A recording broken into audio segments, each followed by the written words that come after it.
Namo tassa bhagavato arahato samma sambuddhassa. Namo tassa bhagavato arahato samma sambuddhassa. Namo tassa bhagavato arahato samma sambuddhassa.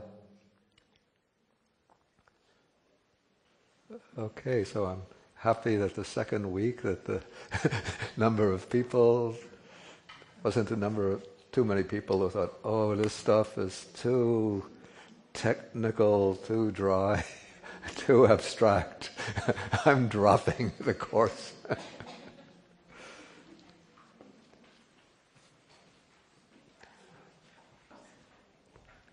Okay, we have a printed schedule for the, like a syllabus, but don't think that I have to adhere sort of rigidly to it. I want to make sure that at least everybody gets a clear view of the organization or the system of Cheetahs of consciousness before we go into the Chaitasikas. So I'm going to do like a little review, and then we'll go into the section on the Cheetahs that I didn't take last time. This is how we get from 80 Cheetahs to, was it 121?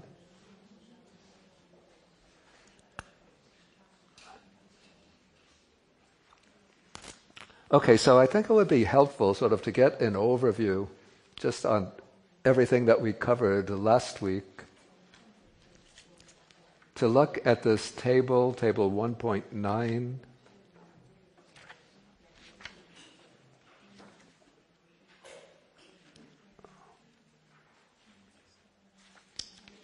And this is on page 70. Okay, and so you see we covered all of the 89 Cheetahs last week.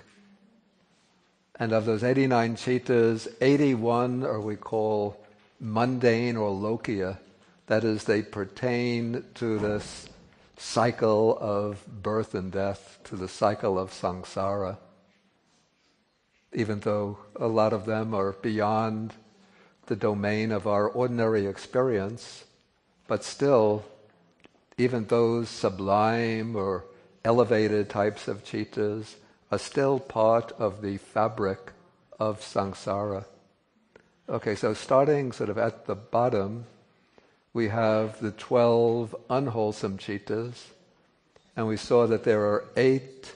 The unwholesome Cheetahs are distinguished as such because they have the unwholesome roots, some combination of, or some of the unwholesome roots, greed, hatred, or delusion.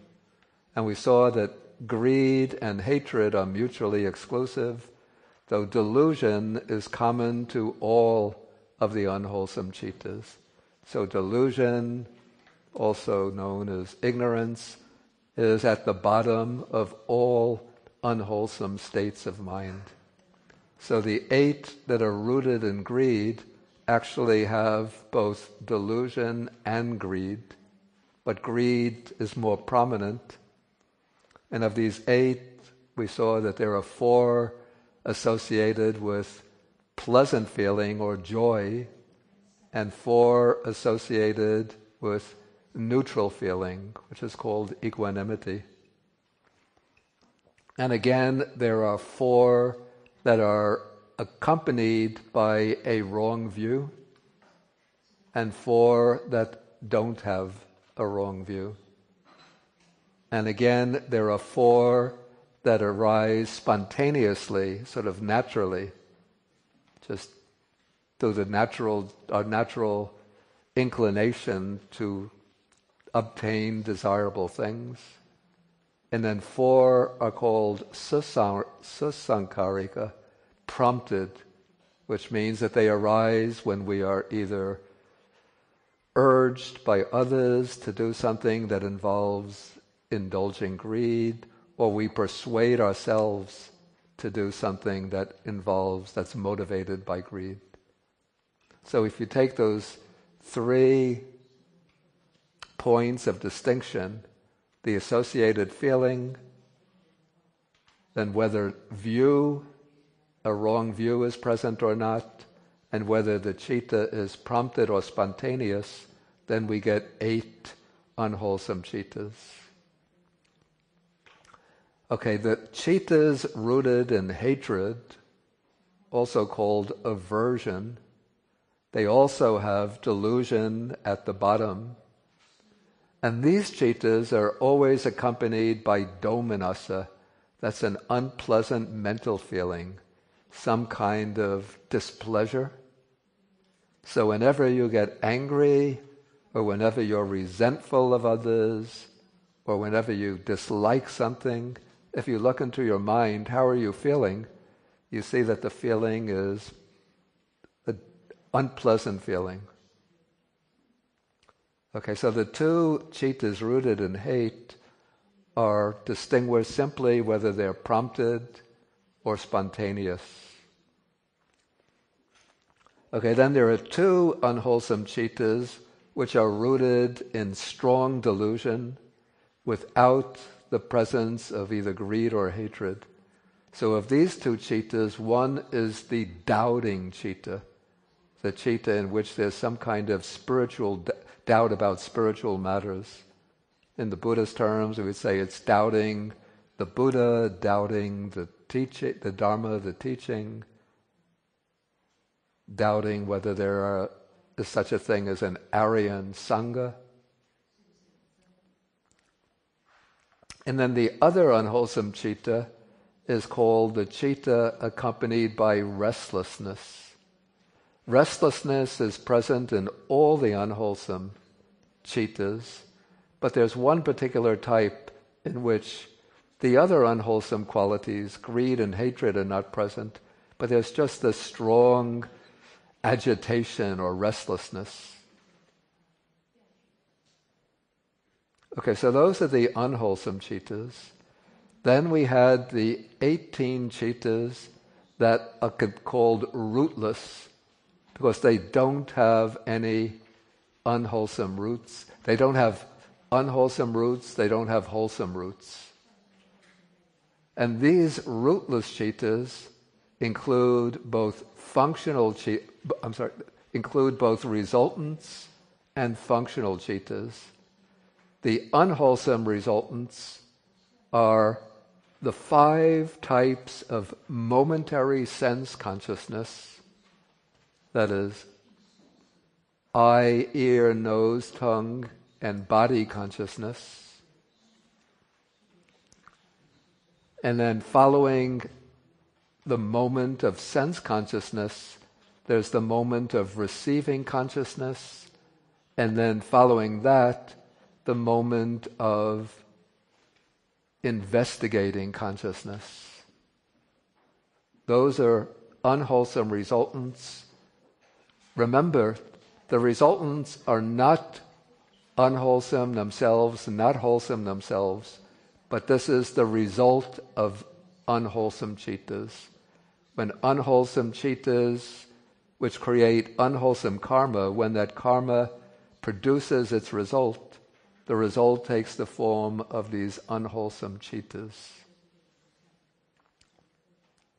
Then the wholesome, rootless Cheetahs also include 5 types of sense consciousness,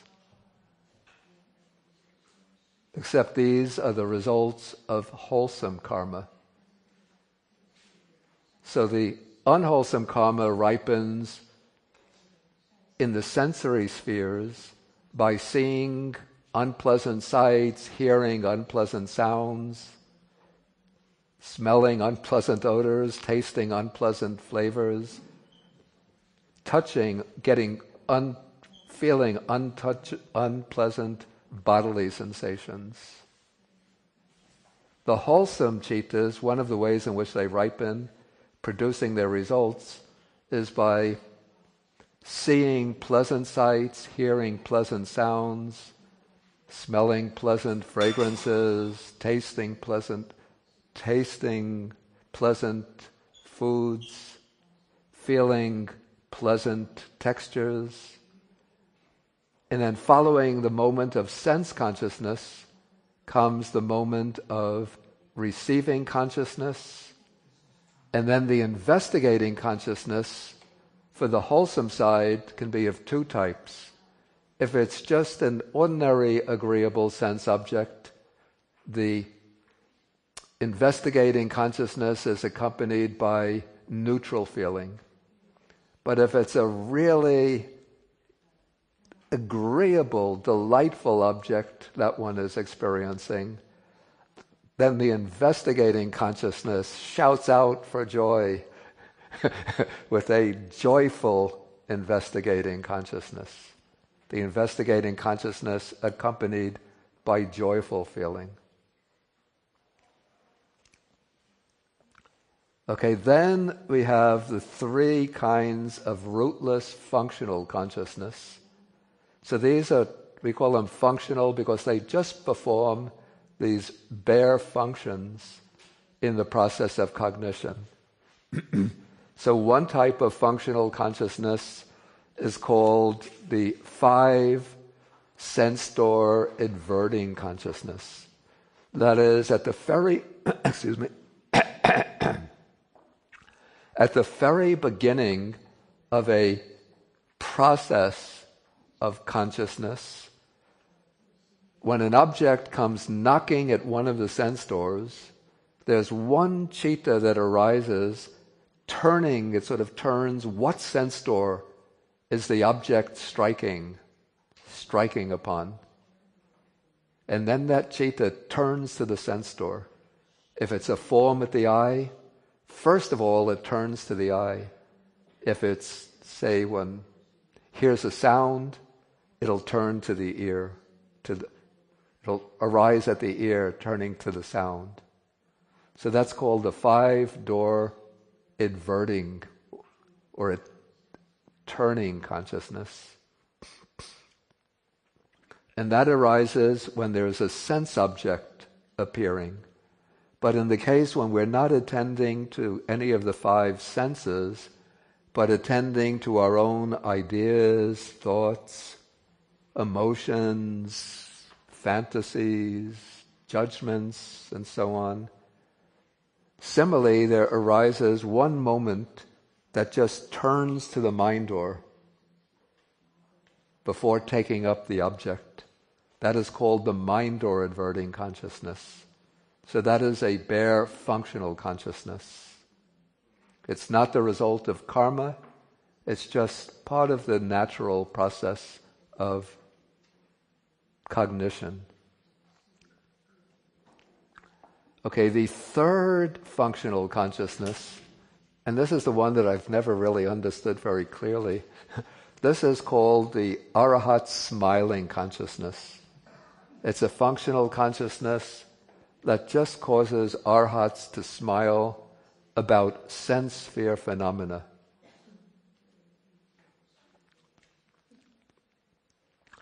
Okay, so that's the rootless. Then we come to, this should really be called the beautiful sense sphere types of consciousness, because all of the consciousness following the rootless, all of these states of consciousness are called beautiful kinds of consciousness. But these are the sense sphere beautiful. Yeah, here it's sense sphere beautiful consciousness.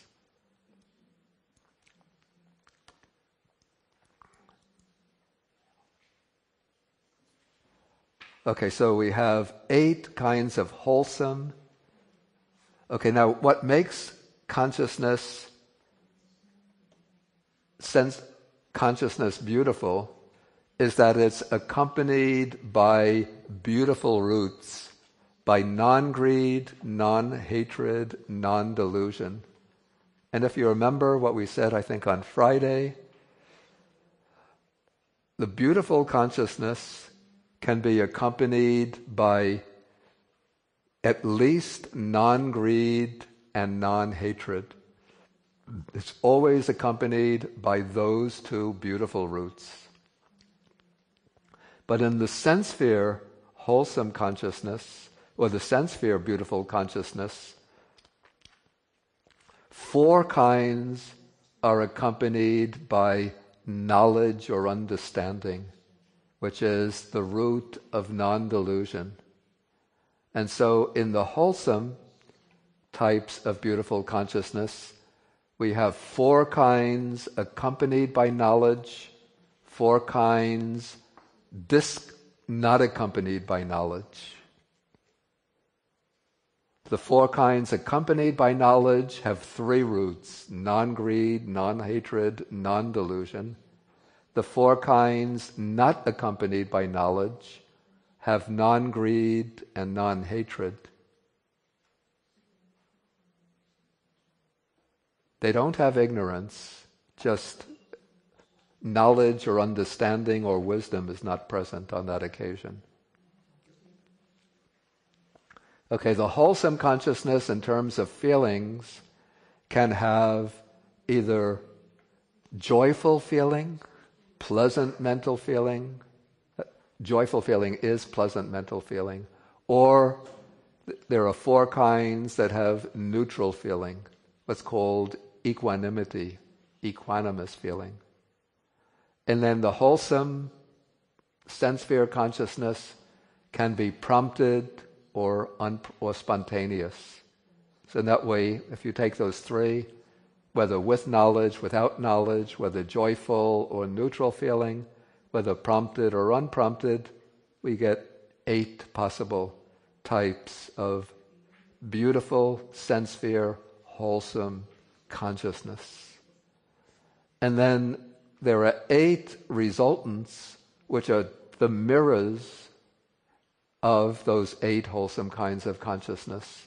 The description is the same, it's just that the function is different. The wholesome types of consciousness create wholesome karma. The resultants experience the result or the ripening of the wholesome karma. Okay, then there are 8 kinds of functional beautiful consciousness. These 8 kinds of beautiful functional consciousness, these are exactly like the 8 kinds of wholesome consciousness, but these are the Cheetahs that arise in the minds of arahats. And the reason why they're called functional for arahats is that these Cheetahs don't create any karma. They're beautiful in that they have all of the wholesome factors, but because they don't create karma, they're not considered wholesome Cheetahs, but beautiful, functional Cheetahs.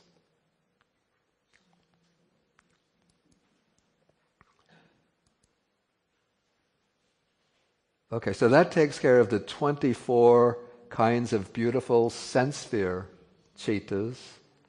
Okay, then we come to the next major sphere, which is called the fine material sphere. And following that, the immaterial sphere.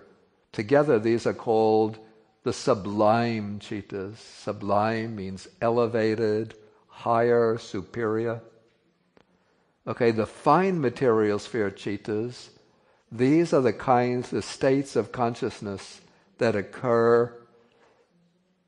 Let me put it this way.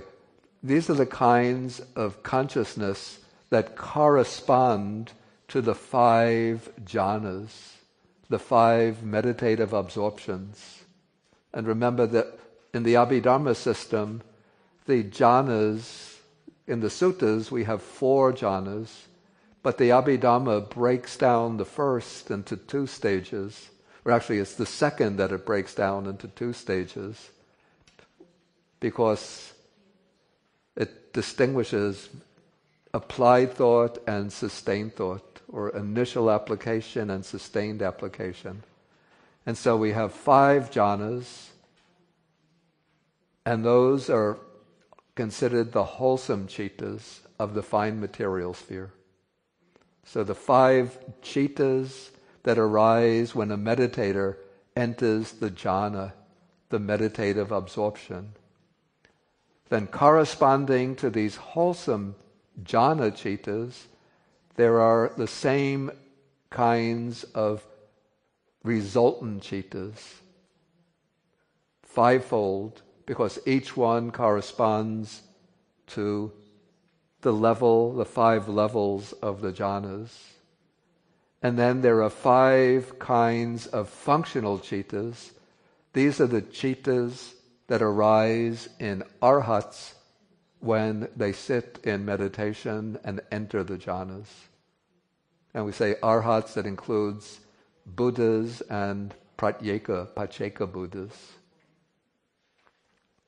So they enter and experience the jhanas, but their jhanas don't create more karma that will generate more rebirths. And so they're called functional.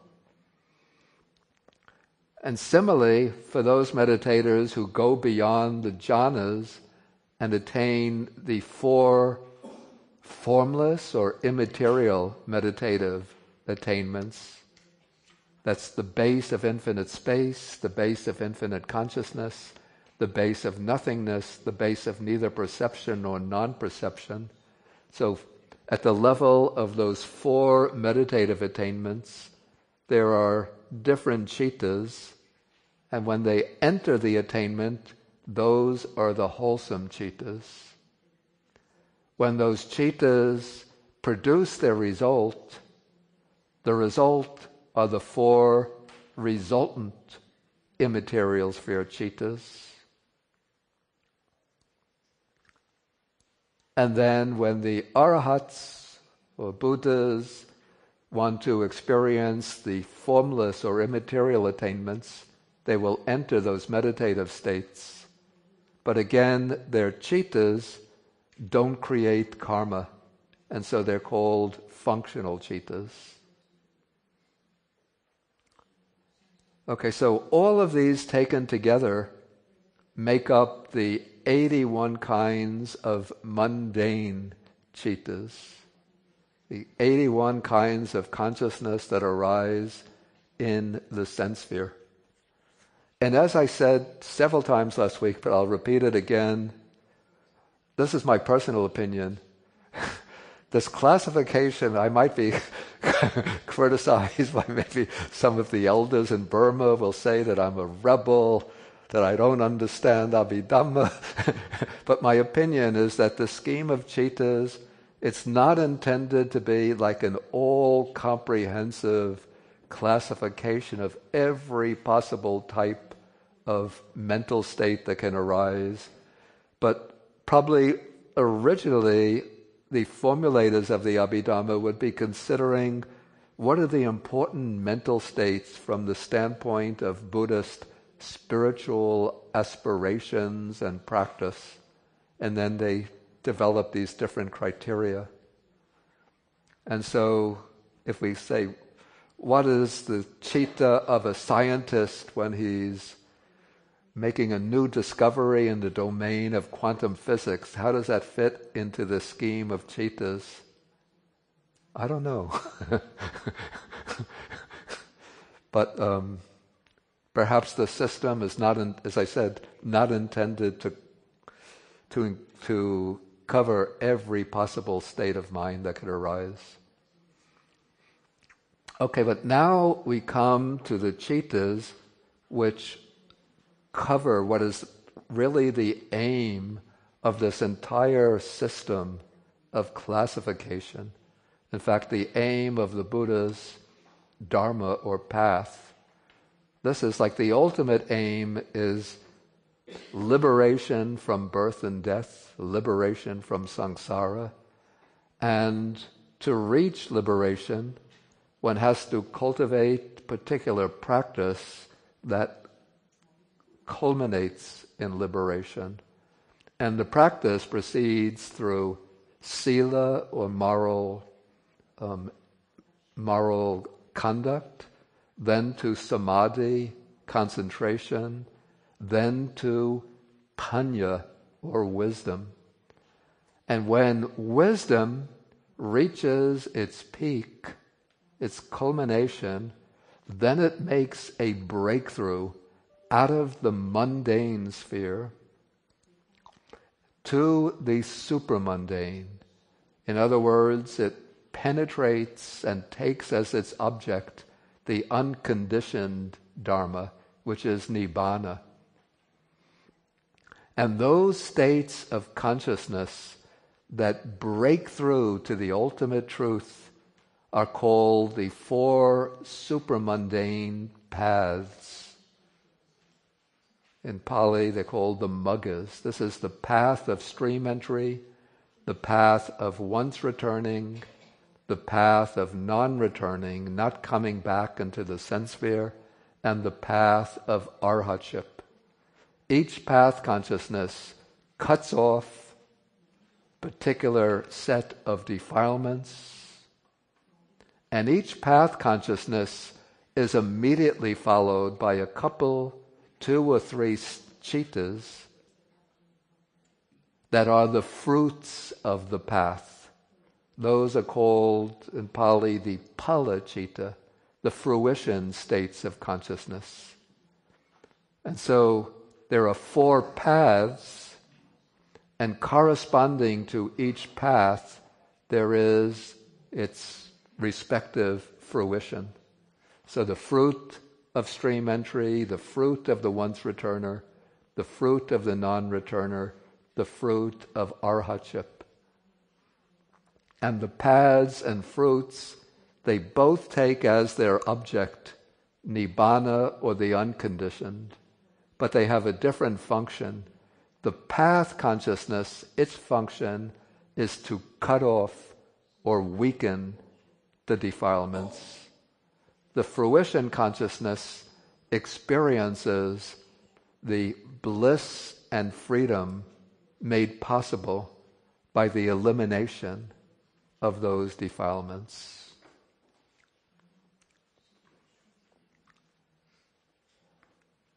Okay, so we have 8. When we take the supramundane, 4 paths, 4 fruits, we have 8. And when we add those 8 to the 81, then we get the 89 Cheetahs. Okay, at this point I'll ask whether there are any questions. But first there were several questions. Somebody gave me some questions in writing last time, so I'll take those first. And that gave me the idea that, like, if questions occur to you, maybe if you're embarrassed to ask them in front of the whole class, or they occur to you towards the end of the class, and there's no opportunity to ask, you could write them down on paper and then give them to me. Then I'll take them either during the same class or after or the next class. Okay, so let's take these questions first. Okay, when we were discussing the aggregates, and then you mentioned the rupa khandha, the aggregate of material form, you said that there were external material objects also known as rupa. Are those objects, external material objects, included in the rupa khandha, the aggregate of material form? The answer is yes. It's said that the material form includes whatever material form there is, internal, that would be relating to our physical body, and external. So the khandha or skandha is like a category for including all entities of that particular type. So the rupa khandha includes all material entities. The feeling aggregate includes all feelings, whether my own or others. And so for perception, mental formations, consciousness. But of course, the rupa that and that we're all sort of attached to most, I'm not particularly attached to this cup. Let's not mention the computer.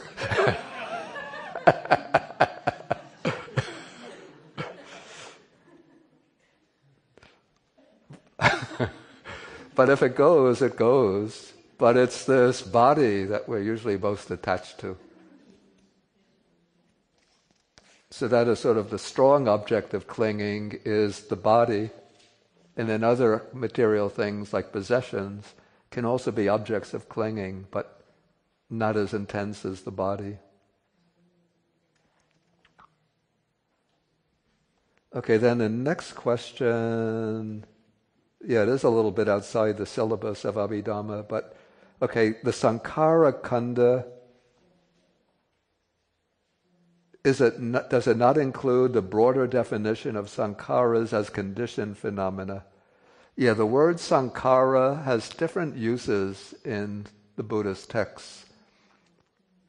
So there's the sankhara khanda, which are the volitional activities or mental activities, except for perception and feeling and consciousness, which are khandas of their own. And then sankhara is used in a more general sense to mean all conditioned phenomena. So we have to be careful to distinguish these meanings.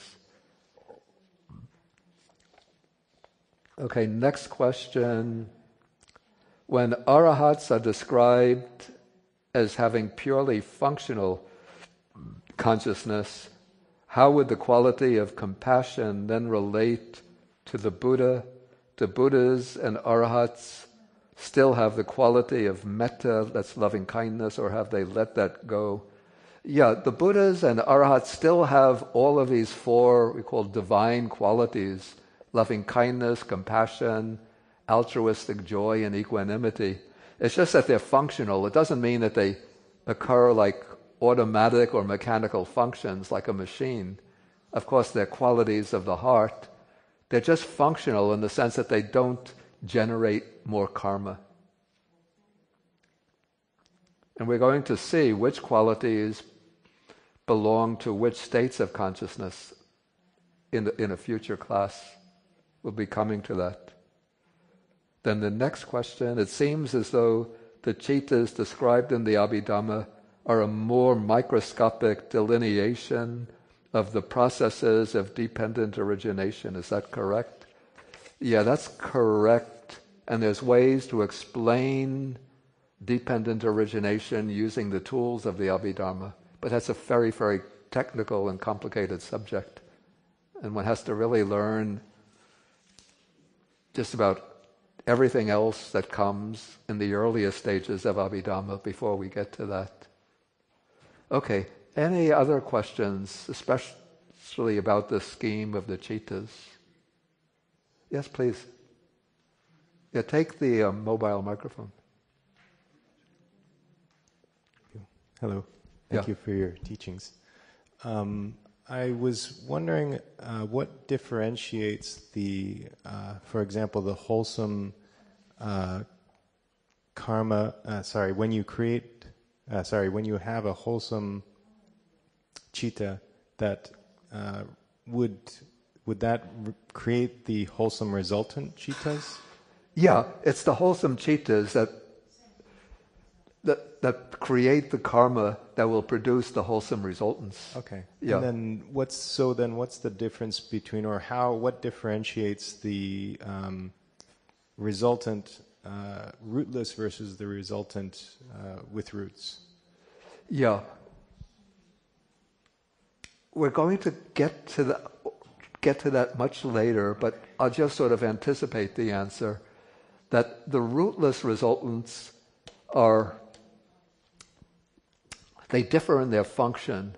So the rootless resultants, the main ones, are the 5 types of sense consciousness and the receiving and the investigating consciousness. Whereas the wholesome resultants, as we'll see, their primary function is to serve as that rebirth and subliminal consciousness in the next existence. We'll come to that over this course. Thank you. Yes, please. Hello. So we have these resultant Cheetahs; those are karmically determined. Yeah. The question is about how the non-resultant Cheetahs are produced. Are they part of a non-karmic causality? I see. You mean like the wholesome and unwholesome Cheetahs? Yeah, because the resultants are specifically results of previous Cheetahs, but how do we produce the non-resultant Cheetahs? Yeah, there are many other conditioning, many factors condition them. It can be through, say, our previous habits. Like if I'm in the habit of, going to, let us say, not me, but okay, somebody who's in the habit of going to, what's it called, McDonald's? Okay, so when they're driving and they pass a McDonald's or see a McDonald's in the distance, then it will arise, this would be like greed-rooted cheetahs to enjoy a cheeseburger. And so then they'll drive into the McDonald's to enjoy the cheeseburger. Whereas, say if Venerable Jinchuan is driving past the McDonald's, then there wouldn't arise greed-rooted cheetahs for the McDonald's. And somebody has cultivated over time a lot of anger and hatred, and so for that person, then a little stimuli in the environment will condition the arising of cheetahs rooted in hatred. Okay, where somebody, on the other hand, say somebody gets introduced to Buddhism, then they enjoy coming into the Buddha hall and maybe bowing to the Buddha, and so then they go to another monastery and they look around and they ask, where's the Buddha hall? And then they go to the Buddha hall, and with a wholesome cheetah, they bow down to the Buddha. So this is past habit.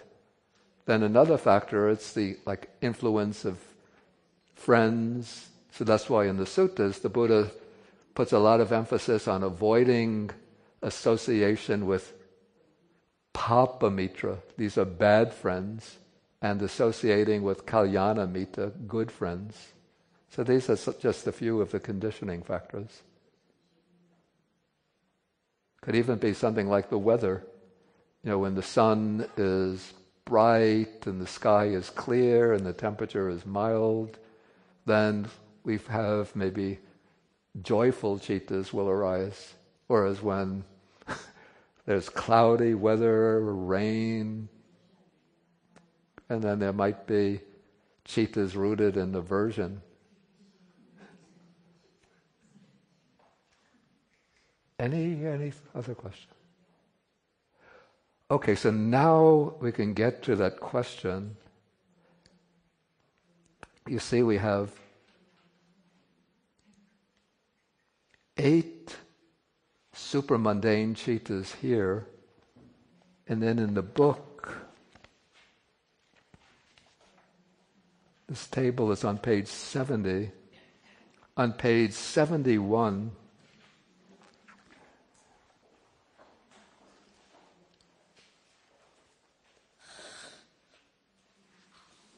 we have a section on the 121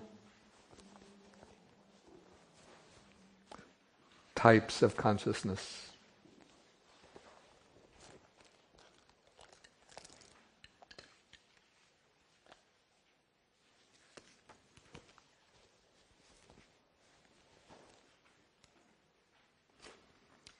Okay, how do we get to this 121 kinds of consciousness? This is a somewhat tricky point.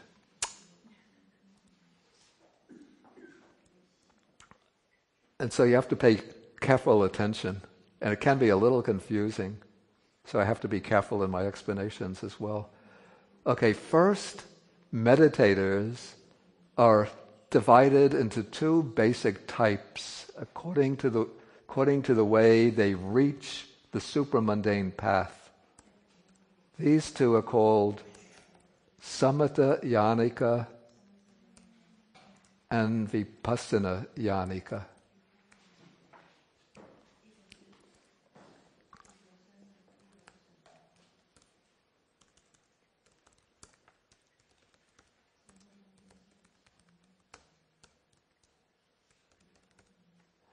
Okay, the samatha yanika, the word samatha means tranquility or calmness, and it's really referring to samadhi, strong concentration. And of course the word yanika is based on the word yana, which means vehicle. So same word as in Mahayana. And then ika means one who takes that vehicle, one who travels in that vehicle. So the samatha yanika is one who sort of rides in the vehicle that emphasizes samadhi. And this meditator will achieve the jhana first, any of the 5 jhanas.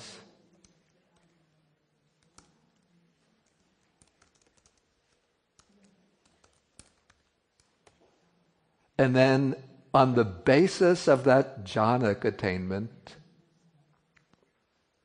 they'll develop insight, vipassana. And so when they reach the path will occur at a level of concentration that corresponds to the level of jhana that they used as the basis for developing insight. Okay, so let us suppose that we have a meditator who attains the first jhana, the second jhana, the third jhana, and they decide that they want to use that third jhana as the foundation for the development of insight.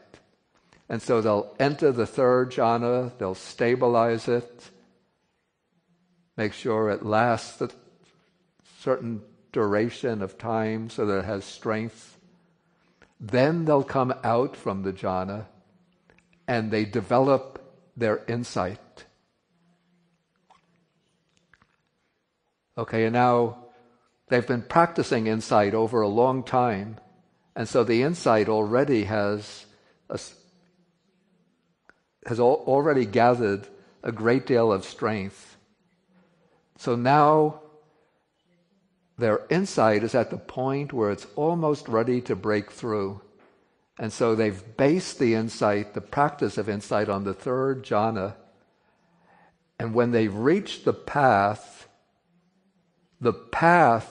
will occur at a level of concentration that corresponds to the third jhana. And so we call their attainment, will be called a supramundane or world-transcending third jhana. And this is possible with any of the 5 jhanas.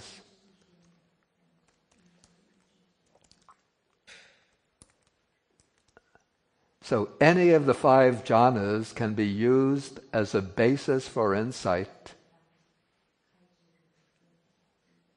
And then when one uses that jhana as a basis for insight, and then when the insight breaks through to the path, then the path occurs at a level corresponding to that of the basic jhana, the jhana used as a basis. And so we speak of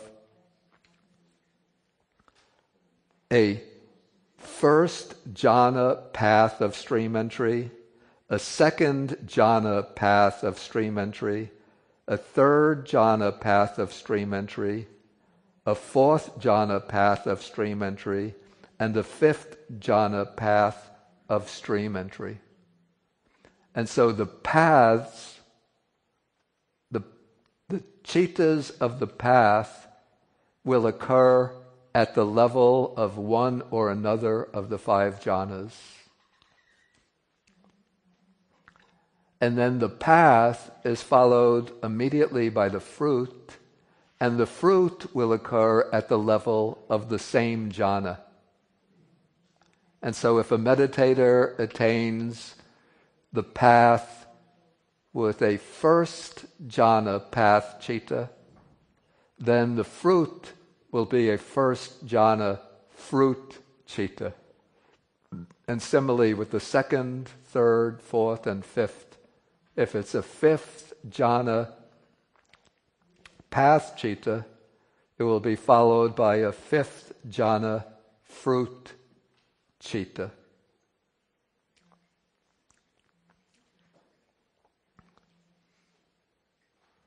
Okay, so we have 5 the 5 jhanas can occur in association with each of the 4 paths. So that will yield 4 by 5, 20 possibilities. So 20 possible path cheetahs. And then we also have the 5 jhanas occurring at the level of the 4 fruits. And so we have 20 possible fruit cheetahs. And so 20 plus 20. Any math majors here?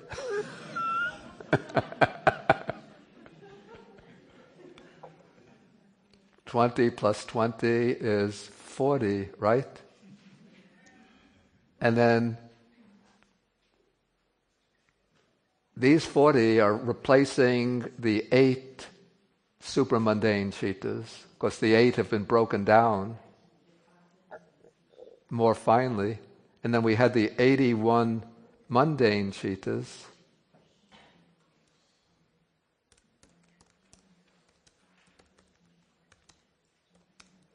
So that equals 121 cheetahs.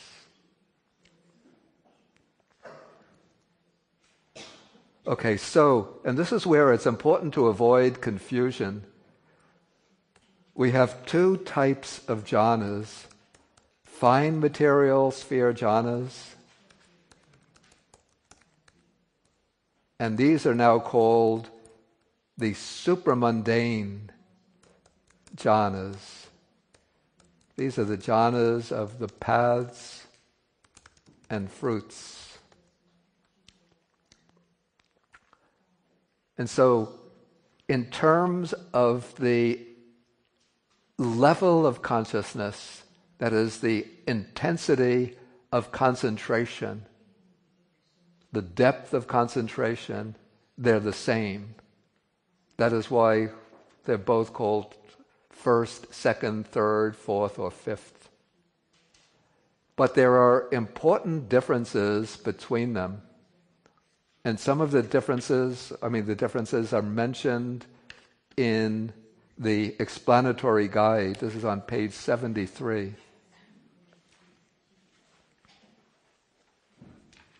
Okay, maybe I should take, we don't want to leave, before I come to the differences, I don't want to leave the Vipassana Yanika out in the cold. So let's take the Vipassana Yanika. Okay, so the Vipassana Yanika, this meditator does not attain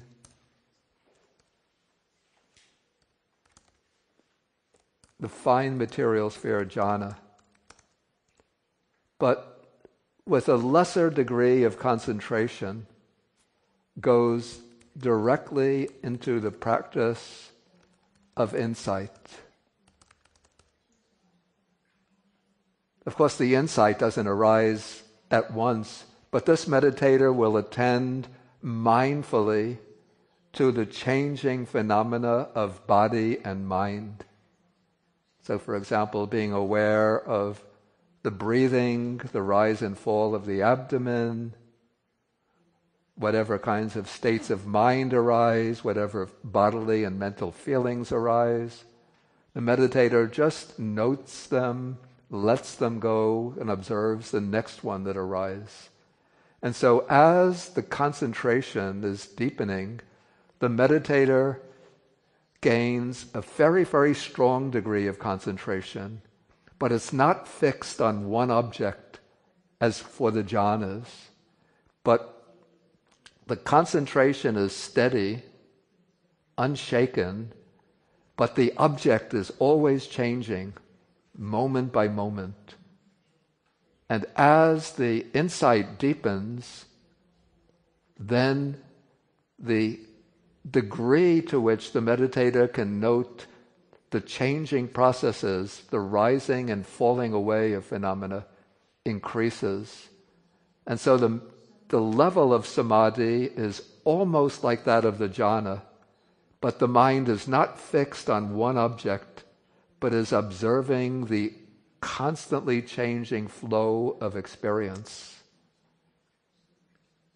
Okay, then when the concentration reaches when the insight reaches a certain peak of maturity, this meditator makes the breakthrough to the path. And when this meditator reaches the path, then it's said that their path and fruition consciousness occurs at the level of the first supramundane jhana. So even though they didn't attain the mundane jhana, but when the cheetah sort of makes that jump from the mundane to the supramundane, it fixes or focuses on nibbana, and that level of concentration is equivalent to that of the first jhana.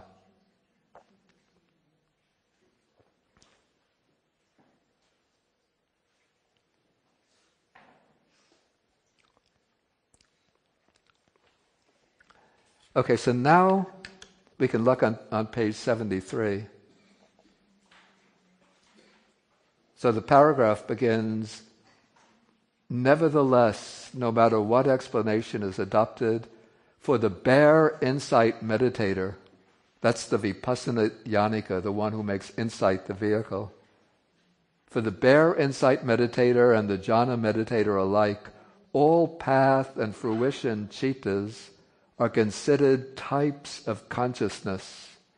They are so considered because they occur in the mode of closely contemplating their object with full absorption, and because they possess the jhana factors with an intensity corresponding to their counterparts in the mundane jhanas.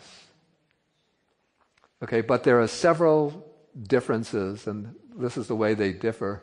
First, the mundane jhanas take as their object, maybe the word concept is not good, but they take as their object, let's take something like a visible form, like the kasina, the circular disc that I mentioned the other day, the blue kasina. It would be like a visualized blue form. Or the mindfulness of breathing, it will be a particular visualized object that arises based on the sensation of the breath. Okay, so that is the object of the mundane jhana, but the supramundane jhanas, the jhanas of the paths and the fruits, take nibbana as their object. Okay, secondly, the mundane jhanas merely suppress the defilements,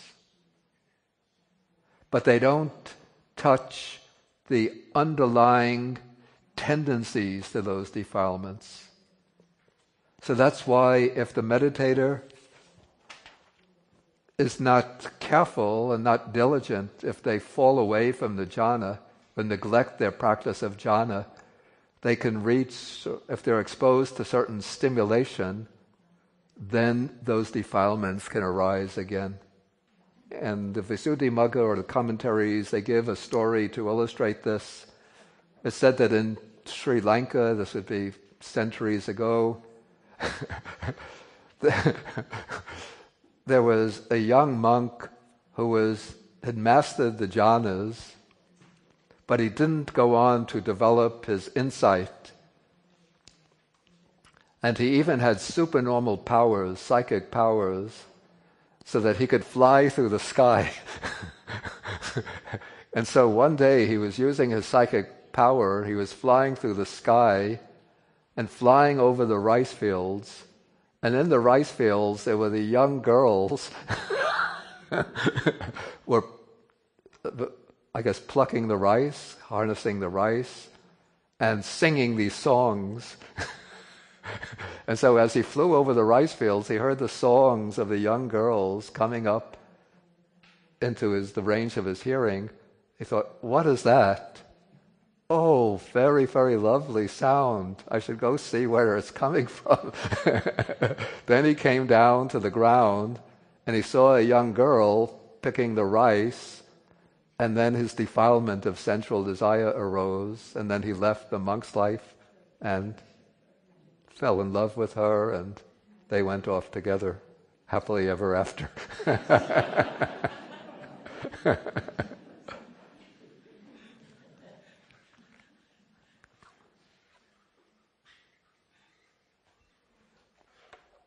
Okay, so that is a second difference.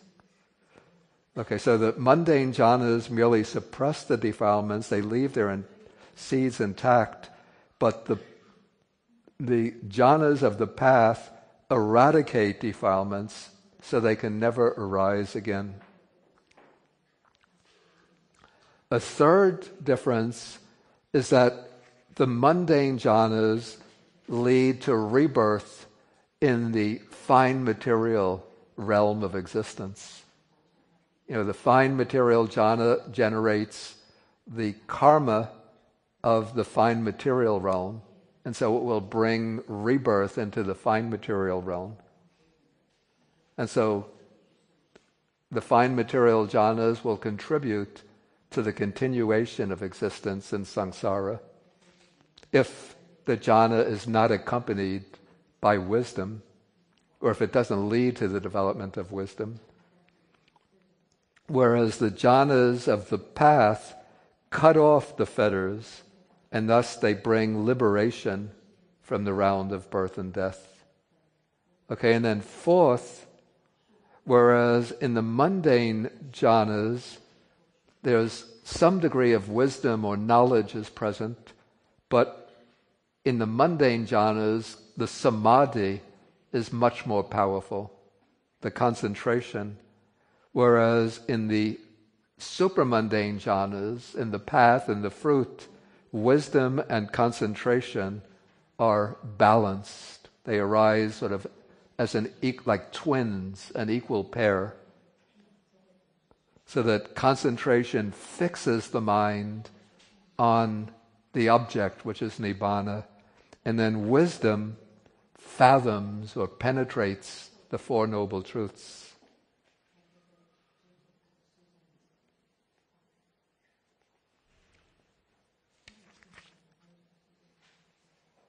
Okay, so that takes us now to the end of the discussion of the Cheetahs.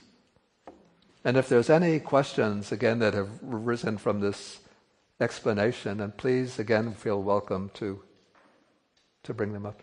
Okay. I'm just wondering, in the Theravada chanting, they sometimes say the 4 pairs and the 8 kinds of noble beings. Yeah. And I was wondering, is that what it's referred to by the beings who are kind of have the path? Yeah. Cheetah? Yeah. And then the fruit Cheetah. So essentially the 8 kinds of noble beings, the first 4 path noble beings are very, very momentary. Yeah, that you see, there seems to be it's an important point, a difference in the understanding of the path attainers from a sutta point of view and from an Abhidhamma point of view. It seems that the suttas are not dealing with these types of people in terms of single moment Cheetahs. So it seems in the sutta system, at a certain point, one reaches a stage of irreversibility where one is bound to reach the actual supramundane path.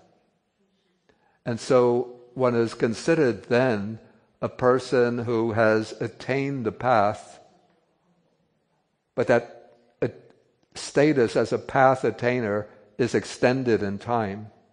Whereas the Abhidhamma is looking only at that single moment, which is the actual breakthrough moment of the path. So the sutta, you could say, has a temporally extended conception of the path, or of the person on the path. Whereas the Abhidhamma is looking at the path from a more microscopic perspective of that one moment of consciousness that constitutes the breakthrough.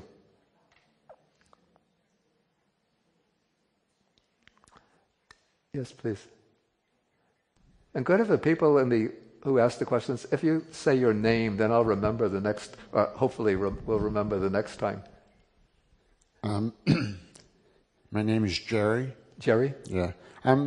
This may be from my ignorance, but if you're in nirvana, what is there to contemplate about the Four Noble Truths? So that those... Yeah, that's a rather technical question, but let me try to put it simply, without taking a lot of time with explanation. With the path, what the path does, it takes Nibbana as the object when it's not actually understanding the Four Noble Truths in the path itself. But the path attainment gives one access to the third Noble Truth, which is, the third Noble Truth is really Nibbana. So from that standpoint, after going through the path and fruit, one could look back, and then one really understands that the five aggregates are the truth of dukkha. And one really understands that craving is the origin of dukkha. And one really understands now through experience that the Noble Eightfold Path, which one has practiced, is the way to liberation from dukkha. Craving that you might contemplate is pre-nibbana craving? It's craving in general, but one sees, I guess in one's own experience, it would be the pre-nibbana craving, yeah. Thank you.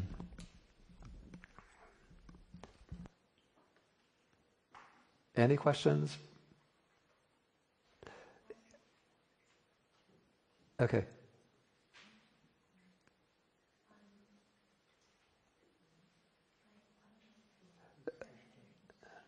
Yeah, I'm Wendy. I have a question about the wholesome resultant rootless cheetah. Rootless cheetah, yeah. Yeah, wholesome resultant. So I'm just curious to know why the eyes, ears, nose, tongue have the feeling of a neutral feeling, whereas the body has joy and all that. Why is that? Yeah. Yeah. You see, this is referring to just that one moment in which there's a direct consciousness of the object. So, at the very moment, say, that one sees a form, it's said that there's some distance between the form, or that the impact of the form on the eye is not so strong. And similarly, with the impact of sounds on the ear, odors on the nose, tastes on the tongue, the impact is not so strong. And so that feeling in that moment of sense consciousness is a neutral feeling. But it's said that the impact of objects, like physical objects on the body, is strong. So the feeling with body consciousness is either painful or pleasant. But this is where confusion can arise. You see, in the conscious process, which extends, you could see from the diagram, that table on page 155, that it extends over 17 cheetahs. Now, later in that process, there will arise the javana stage, in which there's some reaction to the sense object. And it's in that reaction to the sense object that there can arise pleasant feeling, joyful feeling, or unpleasant feeling, displeasure. So last week I used the example of somebody who loves ice cream, and so they get the ice cream, they take a spoon of ice cream and put it into their mouth. So the moment of tasting consciousness has the neutral feeling, but then in that series, there'll come the Javana stage in which they're appreciating the flavor of the ice cream. Then, if it's the ice cream flavor they like, joyful feeling will arise. And so it seems that one is experiencing the joyful or pleasant feeling with the taste of the ice cream. But from the microscopic analysis in the Abhidhamma, the tongue consciousness has neutral feeling, but later in that process, the joyful feeling or pleasant feeling arises that takes the same taste as its object. And if it's the flavor of ice cream one doesn't like, or maybe one tastes bitter gourd, do you know the bitter gourd? Maybe it's an acquired taste, but if when you first taste it, okay, it seems that an unpleasant feeling has arisen with tongue consciousness, but again, the consolation, the tongue consciousness is neutral feeling, but it's the processing of the taste in the Javana stage that brings the feeling of displeasure. Yes, please. This may just be adding, it may be understandable already, but I was thinking of an example that happened to me once where I picked up what I thought was a salt cellar, and it was sugar. Yeah. And I took a taste of it and simply didn't know what it was. I mean, there was a sensation, but there was no sense of what it was for a moment or three. Yeah. Okay, please. Did somebody else have this? Yeah, please. Okay. So my name is Mina. Nina? Mina. Uh-huh. So my question is, it seems like after reading page 72 and 73, I get the impression that does and can the practice of cultivation using the sutta system be able to bypass all 5 mundane jhanas level and jump to the first jhana in the supramundane stage? Using the sutta system? Yeah, because it feels like, because when I first read on page 72, it starts with all meditators reach the supramundane path. Yeah. The last two sentences of that paragraph, I was under the impression that they were talking about something that doesn't require meditation. But then after Jing Chuanshu asked that question, I thought that maybe it's referring to the people who are using the sutta system, like meaning not the Abhidhamma system. Does that make any sense? No, sutta system versus Abhidhamma system is a way of interpretation or analysis, not a way of practice. Oh, okay. But then the way you rephrase the question, that makes sense, and that is, it's possible to bypass the mundane jhanas. This is the way of practice of the Vipassana Yanika. This one here doesn't attempt to develop the mundane jhanas, but they will go directly, say, using the system of the Satipatthana Sutta in order to develop first mindfulness and clear comprehension, and then through mindfulness and clear comprehension, that will lead into the development of insight. And so they are going sort of directly developing insight without first developing the samadhi to the level of the jhanas in that particular way. Yes, please, and take a microphone.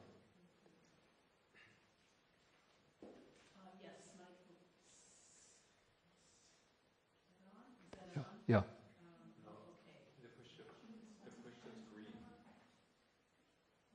Okay, all right, thanks. My name is Roberta.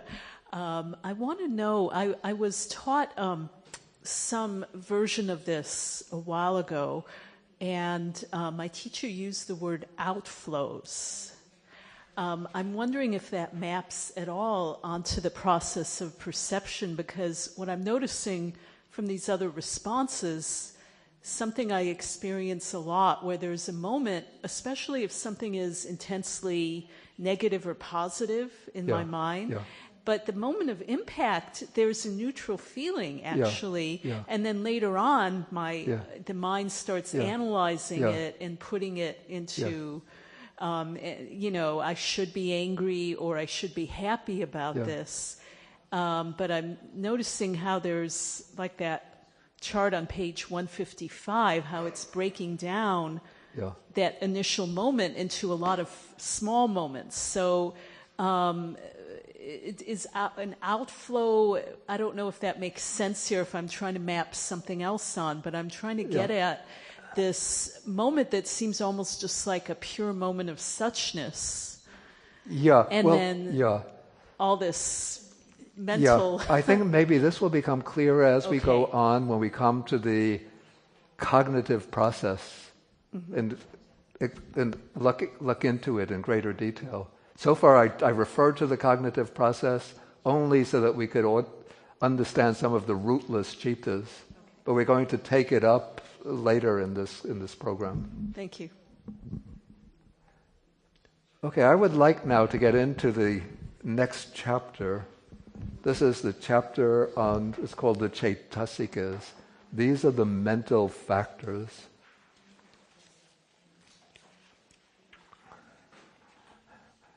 Because a cheetah is, we might call it, a package deal. Or it's a little bit maybe like getting a box of chocolates. In that you have the box, and inside there will be many pieces of chocolate.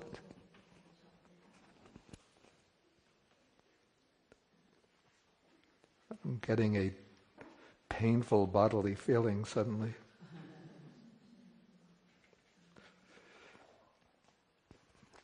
Okay. The cheetahs, what we call the cheetahs, again, like the box, the cheetahs might be compared to the box in which the chocolates are contained. And then the chocolates in the box are like the mental factors that make up the cheetah. So each cheetah is a complex entity made up of many, many constituents. And those constituents are, in Pali we have the word Chaitasika, which means mental factor. The cheetah itself, its function is basically to be aware of the object, to know the object. Even knowing is not good. To experience the object, we could say. We could say that the cheetah minds the object. Like, we use the word mind as a verb. Like the store owner tells his son, I have to go out, will you mind the store? Okay, so the cheetah, its function is to mind the object. But the cheetah is accompanied by a whole group of mental factors, which each mental factor has its own role to play in knowing the object, in experiencing the object.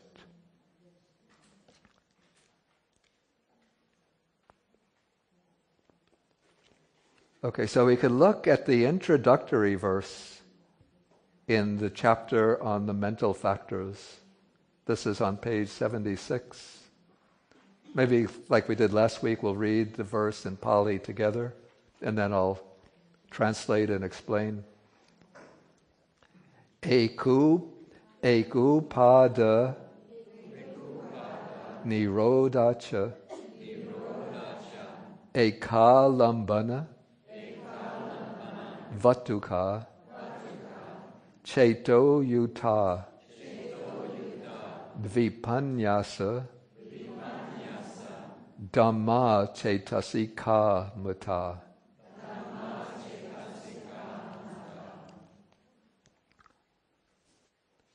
Okay, so ekupada means the same arising, one arising. And then the eka goes with nirodha too. One cessation, the same cessation.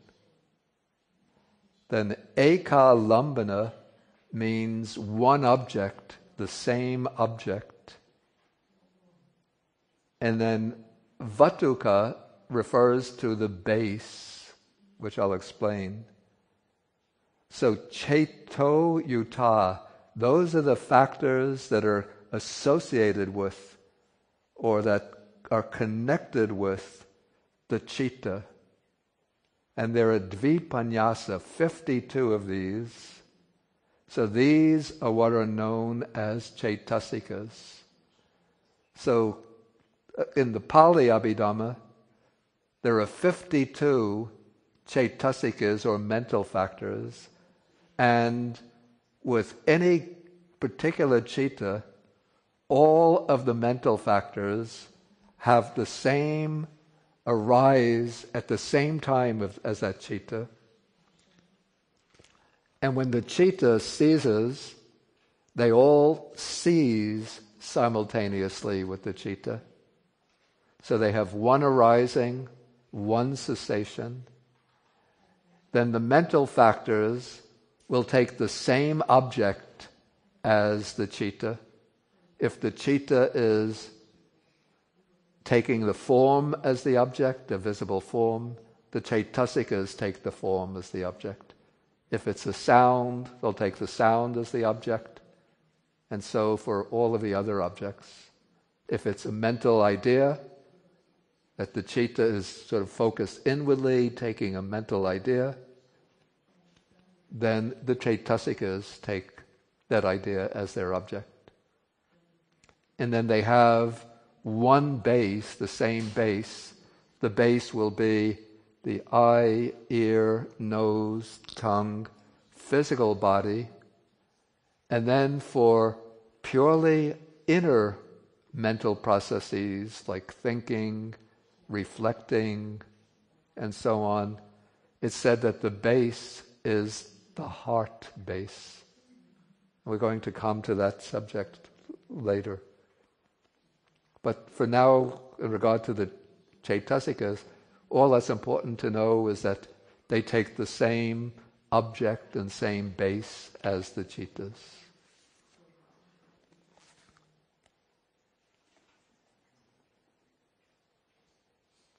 Okay, so sort of concise definition of the Chaitasikas we have in the guide here.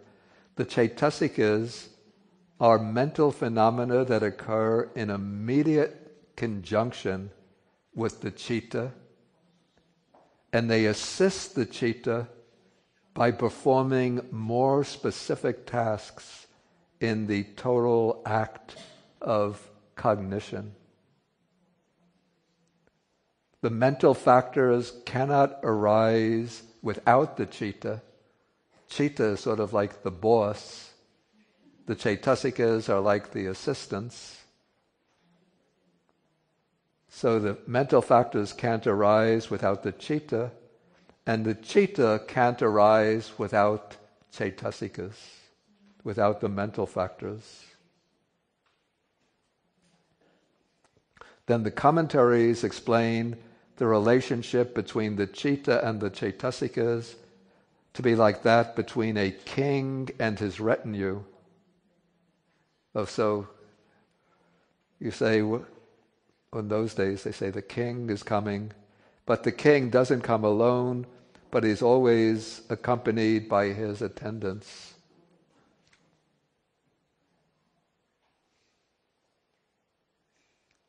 And so analogously with the Cheetah, it's always accompanied by a team or a multitude of Chaitasikas. Okay, and as I said, in the Theravada or Pali Abhidhamma, there are 52 mental factors. Now what's interesting, maybe later we'll look at it, out of curiosity, I looked into the Sarvastivada Abhidhamma, which also it uses a similar scheme of Cheetah and Chaitasikas, But they have a different way of organizing the Chaitasikas and some difference of opinion in the way the Chaitasikas are associated with the Cheetahs. So I don't think we should take the analysis or explanation of Chaitasikas to be something that has absolute authority, but just see that different Buddhist schools investigated these mental factors, basically very similar groups of mental factors, but they just had different ways of assigning and classifying them. Okay, now, among the mental factors, we have three main groups. One, the first is called the ethically variable factors. These are mental factors that can be unwholesome, wholesome, resultant, or functional, depending on the cheetahs that they are associated with. So they're variable. They're fairly constant, but they change their character according to what they associate with. A little bit like that kind of lizard, what is it called? Chameleon. If it's on green leaves, it turns green. If it goes onto the brown soil, it turns brown. Okay, the ethically variable factors are subdivided into two groups. One are called the universals, that's sabachita sadharana, which means those that are common to all the cheetahs. These seven are present in every state of consciousness. They're indispensable for the cheetah to function. The others are called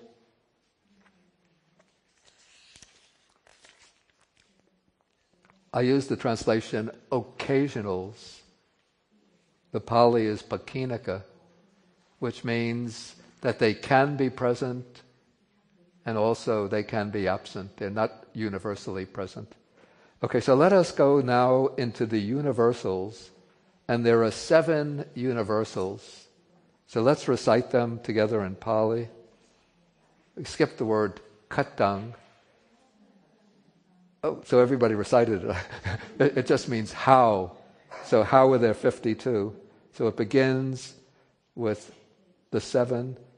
Paso, Vedana, Sanya, Chetana, Ekagata, Jivatindriyam, Manasikaro Chati, Sati Me Chetasika, Sabachita Sadharana, Nama. Okay, so the 7 factors are contact, feeling, perception, volition, one-pointedness, the mental life faculty, and attention. So these 7 mental factors are called universals. They're common to every state of consciousness.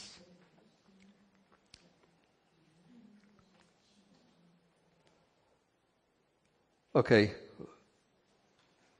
we could look at the explanations now given in the explanatory guide. And this explanatory guide, it draws upon a scheme that's used often in the commentaries for analyzing any kind of Dharma.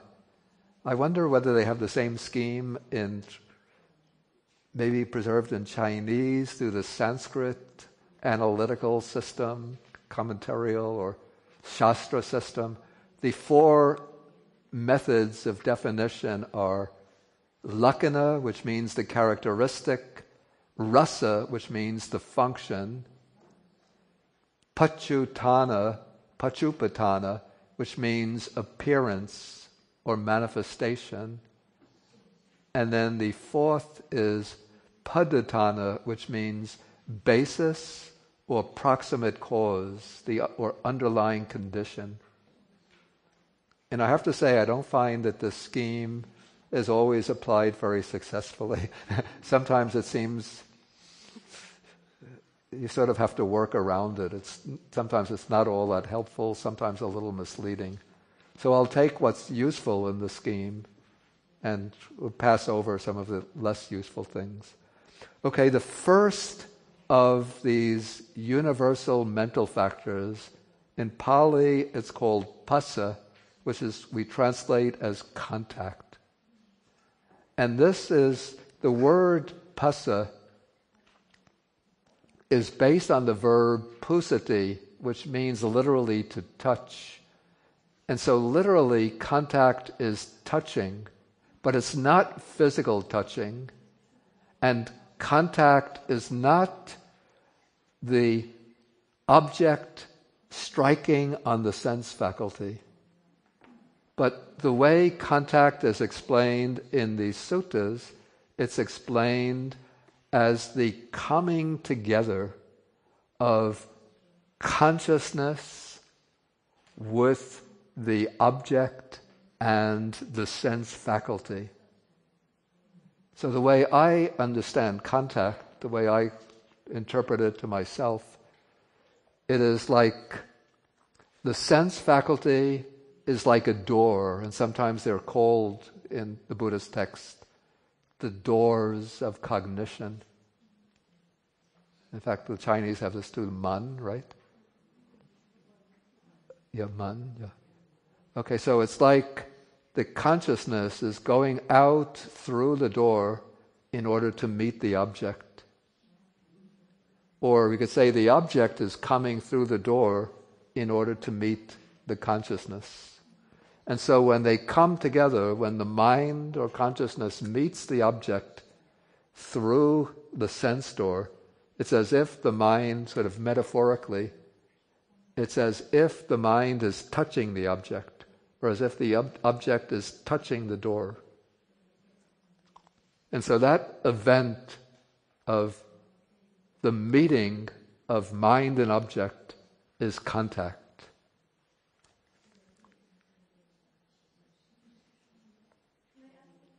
Yeah, you take the microphone. So in this coming together, the consciousness, the word is usually vijnana, isn't it? Not in the chitta. The suttas use vijnana, yeah. Do we distinguish that then no. chitta in any way? No. Okay. We could also say this is the chitta meeting the object. It's just that in the suttas, it's explained in terms of the arising of the 6 types of vijnana, and then from vijnana to contact, and then to feeling. And in the suttas, chitta is used in different contexts, whereas the Abhidhamma gives the primacy to the word chitta. So here we'll use chitta. But it's really, in practical terms, it's the same. So we say that the contact is the mental factor by which consciousness or chitta mentally touches the object that has appeared. And so that is what serves as a condition for all of the other mental factors to arise. So using this defining device, the characteristic of contact is mental touching. Its function is impingement. It's manifested as the concurrence, the occurring together of consciousness, sense faculty, and object. And its proximate cause is an objective field that has come into focus. Okay, so that is contact. Then the next mental factor is feeling or vedana. So every state of consciousness has some feeling, even though it seems that you're not feeling anything, it just means you're not feeling either joyful or saddened. But there's some feeling which is present in every cheetah, that whenever the mind experiences an object, that experience of the object has some tone, either a pleasant tone, a painful tone, or a neutral tone, neither one nor the other. And now we translate Vedana as feeling, but feeling here, it's not the same as the English word emotion. Probably from an Abhidhamma perspective, emotion would be a complex phenomena in which there's feeling, but various other mental factors sort of woven together. So Vedana, I use the expression, it's the affective tone, or the felt, maybe better, the felt tone of an experience.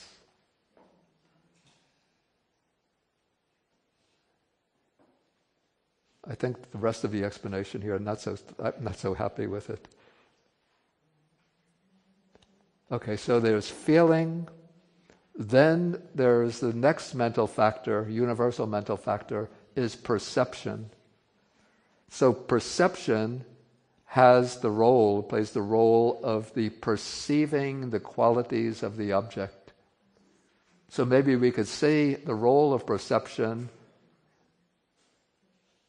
maybe most conspicuously, say when we meet a person for the first time, then we take note of, say, the face of that person, their physical characteristics.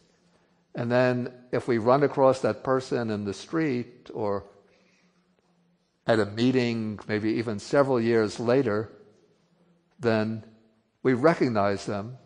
And the reason we can recognize them is because perception has played that role of sort of picking up the distinctive features of that person's face. So it's said that the function of perception is to make a sign as a condition for perceiving again on a later occasion. That's the same. Or its function is recognizing what has been previously perceived.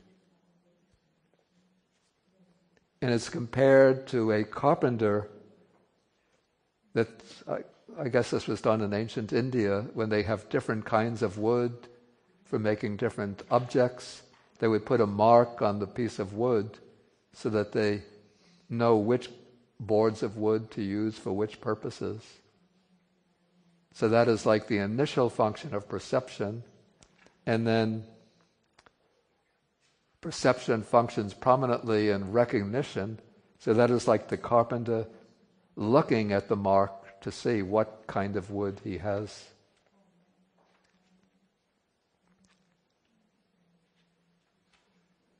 Okay, the next universal mental factor is volition.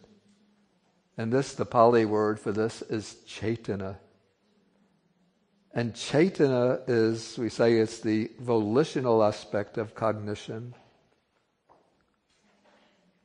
And its characteristic is the state of willing. And now, in the suttas, the Buddha specifies that Chaitana or volition is the main factor, the factor that's responsible for creating karma. There's a Cheetah, I think it's Anguttara Nikaya, Book of Sixes. It could be Sutta 61 or 63. It's not that I have such a fabulous memory, but I've had to refer to this passage hundreds, well, maybe not hundreds, but dozens and dozens of times, so I know the sutta number. So the Buddha says, Chaitanaham bhikkhave kamang vadami, that it is volition that I speak of as karma. And this raises the sort of tricky question from the Abhidhamma standpoint. What about the cheetahs that don't create karma, like the resultant cheetahs and the functional cheetahs, the rootless functional cheetahs? No karma is created by those cheetahs, but Chaitana, volition, is a universal mental factor. So what the commentators, the Abhidhamma commentators say is that volition also has the function of coordinating all of the other mental factors within the Cheetah for the purpose of performing their respective tasks.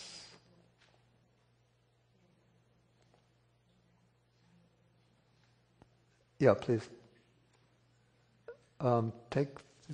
There's a microphone down the line.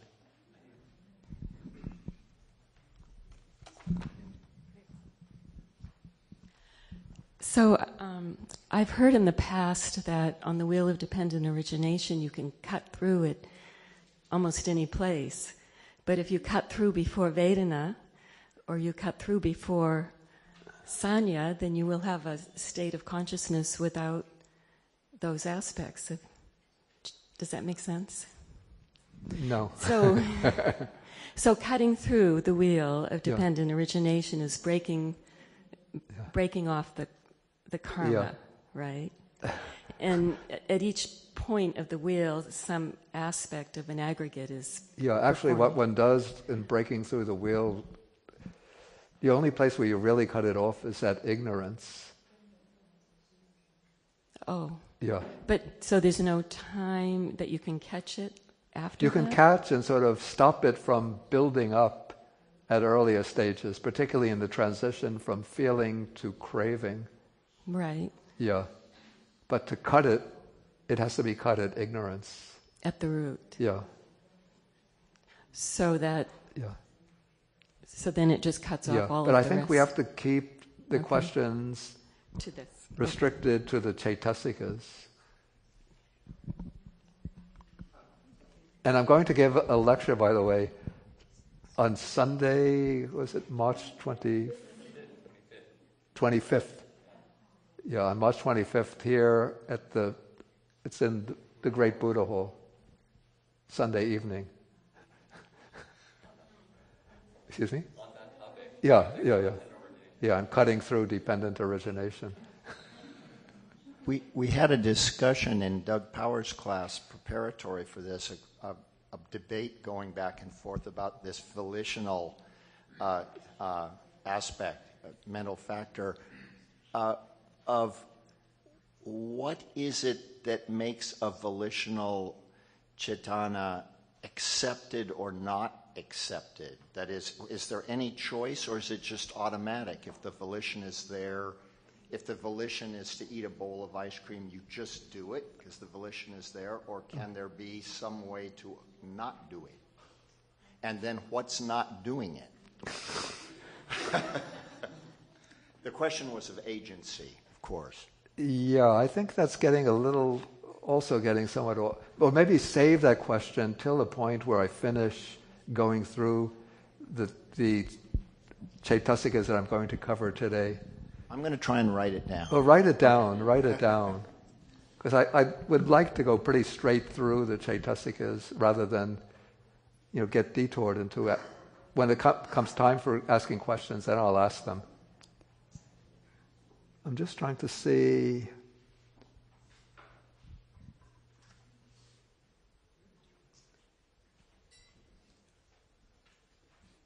I had opened up, I had a file, it was a PDF. Maybe it's this one.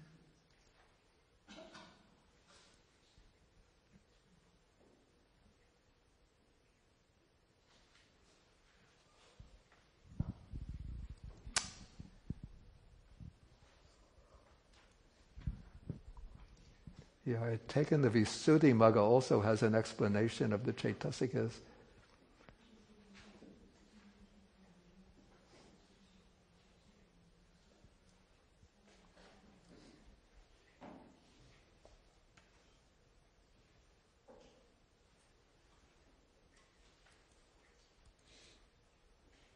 Okay, here it is.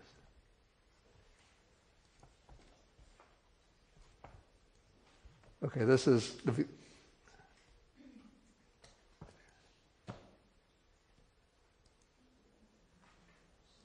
the Visuddhimagga on Chaitana. Its characteristic is the state of willing. Its function is to accumulate. That is referring to the accumulation of karma. It is manifested as coordinating. Actually, it's obvious that the explanation taken here is taken from the Visuddhimagga, so that doesn't add anything helpful. Anyway, this is what is said by the Abhidhamma commentators, that in the karmically active Cheetahs, the Chaitana volition is what creates the karma, but in non-karmic states of consciousness, volition is still present with the function of coordinating the other mental factors in performing the task of that Cheetah. Okay, the fifth universal Chaitasika is one-pointedness, a kagata, which is explained as the unification of the mind on the object. And this might be a bit surprising because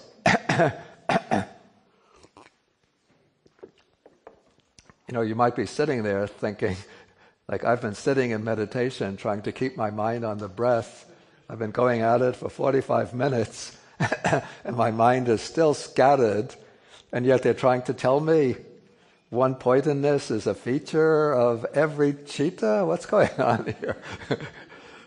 Okay, so what is said is that in every Cheetah there is one Chaitasika, one mental factor, which is responsible for fixing or focusing that Cheetah on the object. And that mental factor is ekagata, one-pointedness. Now, even when the mind is distracted and agitated and scattered, the mind still has an object. And so there is still one-pointedness which is fixing on that object. But because the mind is agitated, the object is changing from Cheetah to Cheetah, or from one process of Cheetahs to the next process of Cheetahs.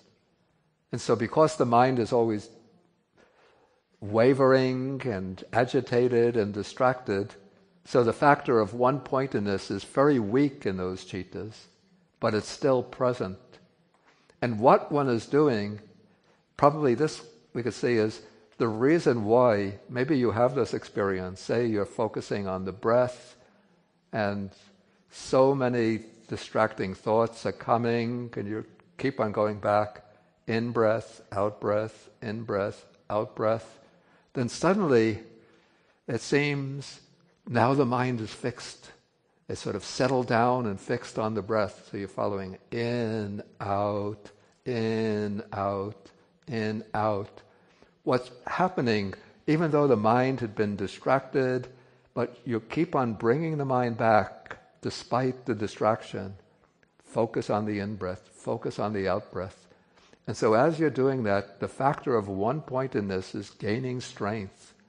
It's sort of getting fortified. And then when it gets fortified enough, then the mind is able to settle on the breath. And then when that one-pointedness becomes really strong, then it induces samadhi, even eventually to the level of the jhanas. Okay, so this is a way to understand how unification of mind is present in every Cheetah. Okay, the next mental factor universal mental factor is something called the mental life faculty. Because there's also a bodily or physical life faculty. Okay, so it's said that this mental life faculty has the characteristic of maintaining the associated mental states. The function of making them occur is manifested as the establishing of their presence.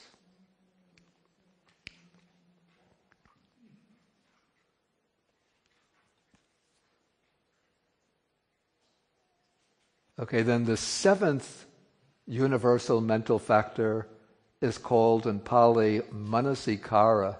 Kara means activity, and manasi means in the mind.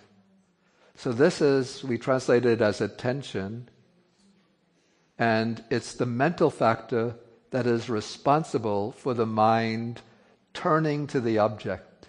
So every cheetah, even these little momentary cheetahs, each one turns to its object. And by turning to the object, it is what makes the object present to the cheetah.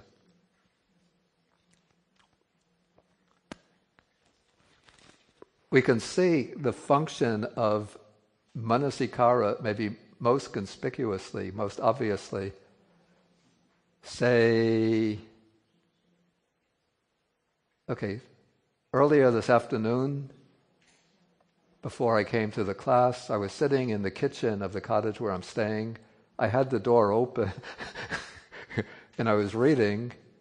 Then I heard a little sound like that. So then I look up and a peacock is walking through the door.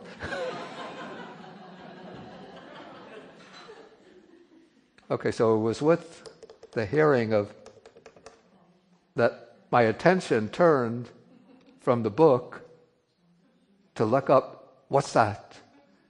And then I saw the peacock coming in. I said, get out!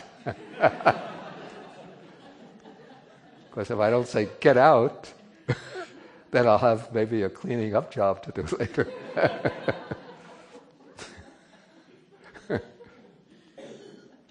Okay, so you could see like the function of attention is clearest when there's something that suddenly a new object catches our attention. But even if we're focused on the same object, but in each cheetah, this mental function of attention is present, turning the mind to that object again and again and again. Okay, so that is manasikara. Its function is said that it's the mental factor responsible for the mind turning to the object. It makes the object present to consciousness, and it's said to conduct the mind and the other mental factors toward the object, and it yokes the other mental factors to the object. Okay, so those are the 7 universal factors. And one thing, sometimes it seems that these mental factors, some of them seem very, very similar. And we wonder, what is the distinction between them? And how do we distinguish them? There's a work in Pali called the Milinda Panha, the Questions of King Milinda, in which a simile is used to illustrate how these mental factors come together in the cheetahs and how they're so similar, and yet the Buddha has distinguished them. It's said to be, it's like a cook prepares a soup using different spices, cumin, turmeric, chili pepper, black pepper. What are some other spices used? Coriander, mustard seeds, and it has the soup. And now when you taste the soup, all of these blend together with one flavor. But somebody with an extremely sharp sense of taste could distinguish what is contributed by the cumin, what is contributed by the coriander, what by the turmeric. Of course, the chili is pretty easy to tell. What by the mustard seeds, and so on. Yeah, so the Buddha is one who's like that person with the very sharp sense of taste. He was able to look into the mind and distinguish what is contact, what is feeling, what is perception, what is volition, what is attention, what is one-pointedness. Jerry? Yeah. Okay. I could use your example of the spices in the soup. It seems to me that this is the third or fourth time I've read these universals, but it seems like they're contextual, so that does feeling determine perception, or does perception influence feeling, so that chili may taste one way, but depends what else it's mixed with. Yeah. You see, in different cognitive processes, like series of cheetahs, different chaitasikas might be more prominent. In every cheetah, they occur together. But in different cognitive processes, one might be more prominent, and that will influence later cognitive processes in which other factors will be more prominent. So to give an example, so the feeling and perception always arise in every cheetah, but on some occasion, maybe the feeling is more prominent.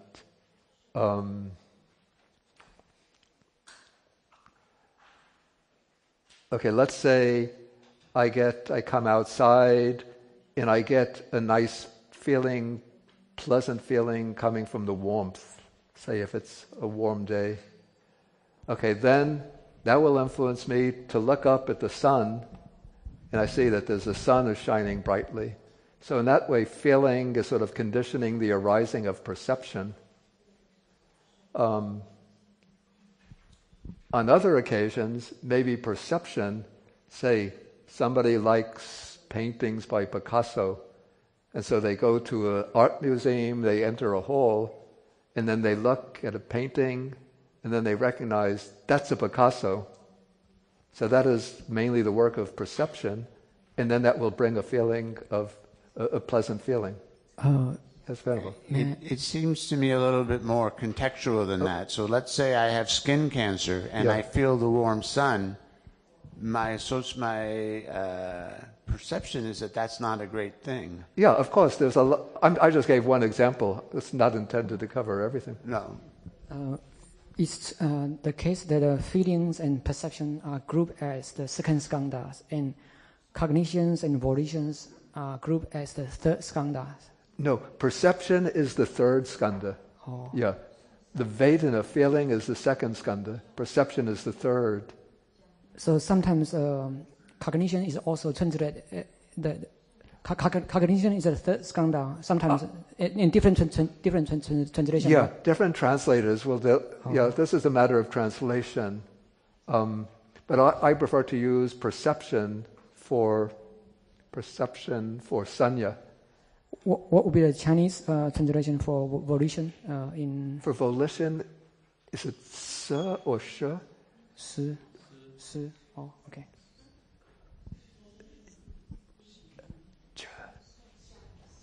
I think the old text used s with the first tone. Si, okay. Though now it's come to mean thought. Okay. Thinking, like si way. Okay, sorry. Volition.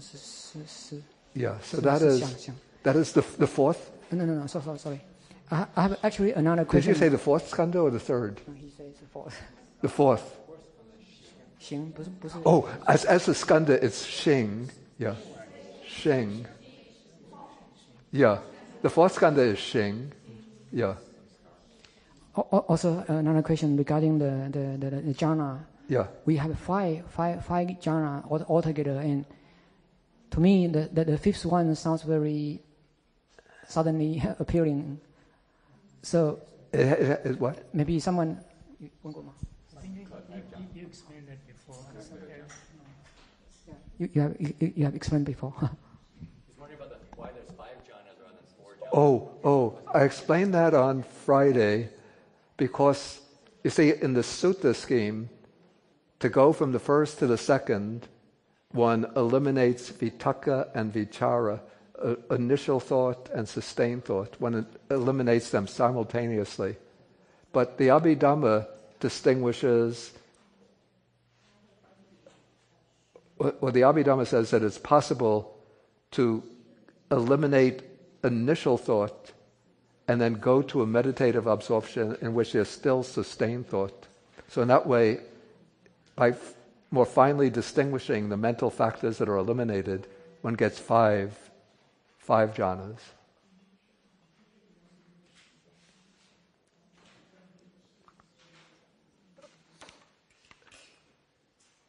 Okay, maybe if one more question, or maybe your question, let's come back to it. So I'll take that.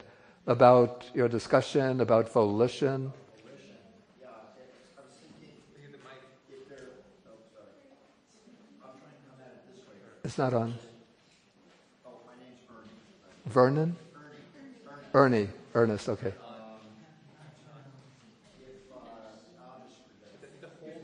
If there's two people, Yeah.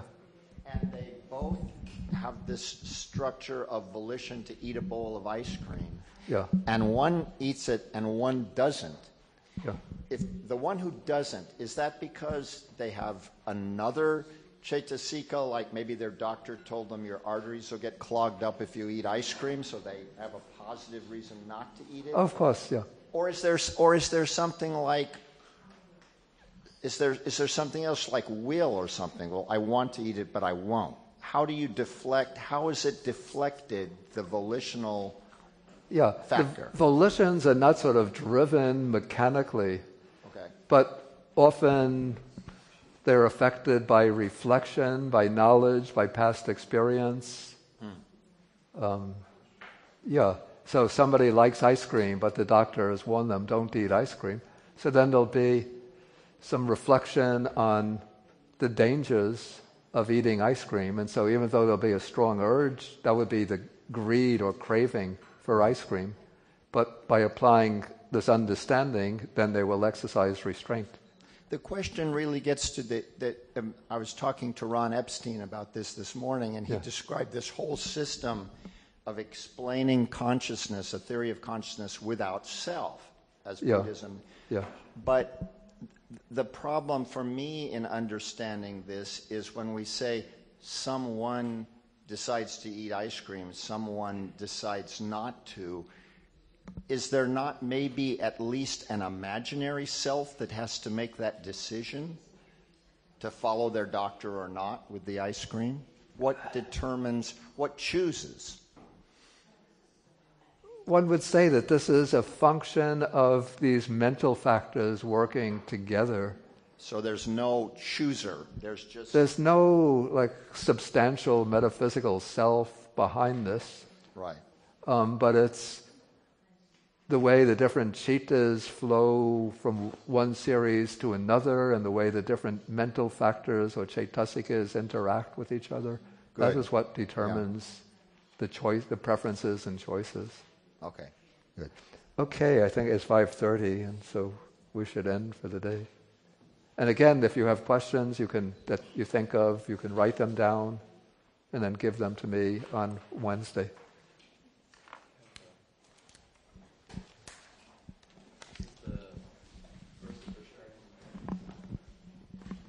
We have the verses for recite.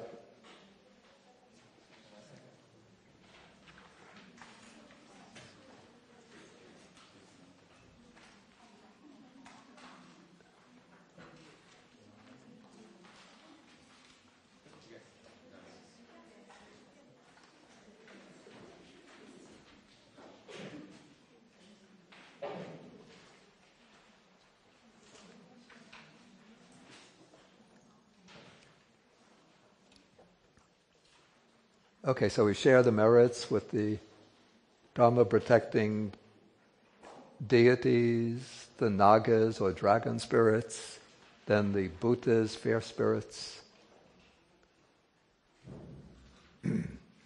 Akasata chabumata deva naga mahidika punyantang anumoditva chirang rakantu sasanam.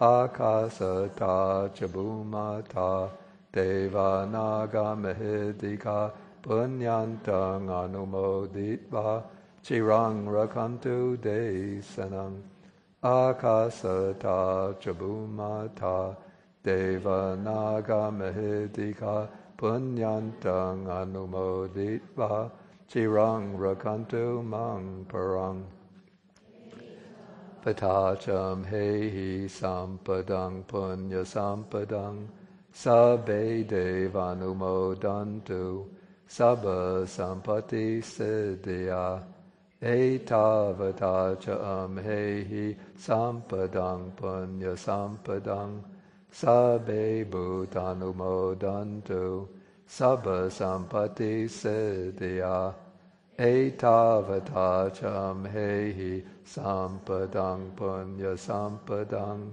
Sabbe Satanumodantu Sabba Sampati Siddhya Bhavag Upadaya Avicci Hetato Etantare Satakai Upapanna Rupiya Rupicha Asanya Sanino Dukkha Pamuchantu Pusantu Nibuting